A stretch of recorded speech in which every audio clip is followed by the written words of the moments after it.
மனுஷங்களை மாதிரியே பழி வாங்கக்கூடிய குணம் எந்த அனிமலுக்கு இருக்கு? ஒரே ஜீவன் ஒன்று. அது சினிமால மட்டும்தான் பாம்புக்கு. உண்மையிலேயே வந்து பழி வாங்குற அனிமல் வந்து யானை. யானை பழி வாங்கும். ஆனா நம்ம இன்னைக்கு பார்க்க போறது காக்கா. காக்கா பழி வாங்குமா? காக்கா பயங்கரமா பழி வாங்குமா. இப்ப காக்காவை ஏதாச்சும் துன்புறுத்துறாங்க இல்ல காயப்படுத்துறாங்க அந்த மாதிரி ஏதாச்சும் பண்ணாங்க அப்படின்னா அது அவங்களோட முகத்தை ஞாபகம் வச்சிருக்குமா. காக்கா வந்து சோசியலான அனிமல். அதனால வந்து மத்த காக்கா கிட்டயும் இவங்க நீ வேணை அடிச்சிட்டான் அப்படின்னு போட்டு கொடுத்துருமா.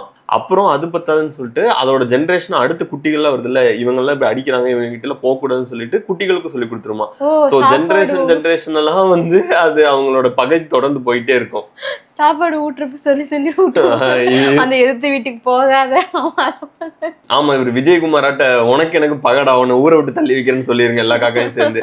அதனால அவங்க போறப்ப எல்லாம் வந்து பயங்கரமா கத்துமா.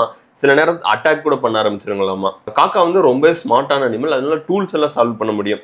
அதுக்கு பசில் கொடுத்து அதுக்குள்ள ட்ரீட் வச்சிருந்தாங்கன்னா அந்த பசில சால்வ் பண்ணி உள்ள இருக்கிறத எடுத்து சாப்பிடுங்க. இப்போ நம்ம சின்ன வயசுல படிச்சிருப்போம்ல, காக்கா வந்து தண்ணி ஜாடிக்குள்ள கல்ல போட்டு எடுக்கும் அப்படின்ட்டு. அந்த எக்ஸ்பெரிமெண்ட் உண்மையான்னு சொல்லி ட்ரை பண்ணி பார்த்திருக்காங்க சயின்டிஸ்ட் எல்லாம். அது உண்மையிலேயே அந்த காக்காய்கள் இந்த மாதிரி பண்ணிருக்கு. நான் பார்த்தேன் அந்த வீடியோ.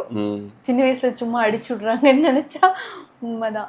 காக்கா வந்து ரொம்ப சோசியலான அனிமல். அதாவது குடும்ப உணவு இருக்குமா. ஒரு காக்கா இறந்துருச்சுன்னா மற்ற காக்கா எல்லாம் போய் அந்த காக்கா இறந்ததுக்கு போய் வருத்தப்பட்டுட்டு வருமா. இப்போ அந்த காக்கா அங்க இருக்க உணவை சாப்பிட்டு தான் அது இறந்துருச்சு அப்படின்னு அதுக்கு டவுட் வந்துச்சுன்னா அந்த ஏரியால இருக்க சாப்பாடை சாப்பிடாதான். இப்போ நிறைய பேர் வந்து காக்காய்க்கு உணவு கொடுக்குறாங்க அந்த மாதிரி இருக்குன்னா அவங்களுக்கு இது ஏதாவது ட்ரீட்லாம் கொண்டு போய் கொடுக்குங்களாம். இது வந்து வேல்யூன்னு அது ஃபீல் பண்ற விஷயங்களை கொண்டு போய் கொடுக்குமா. நம்ம வீட்லயே வந்து அம்மா சாப்பாட்டுக்கு நம்ம வீட்லயே அம்மா காக்காய்க்கு சாப்பாடு வைப்பாங்க. அந்த சாப்பாடு வந்து காஞ்சிருச்சு அப்படின்னா பக்கத்துல இருக்க தண்ணி டப்பாக்குள்ள முக்கி எடுத்து அந்த காக்கா சாப்பிடும். நிறைய மனுஷங்களுக்கு கூட அந்த அறிவு இருக்கிறது இல்லை. அதனால காக்கா கிட்ட வம்பளுக்காதீங்க. நம்ம சேனல் சப்ஸ்கிரைப் பண்ணிருங்க.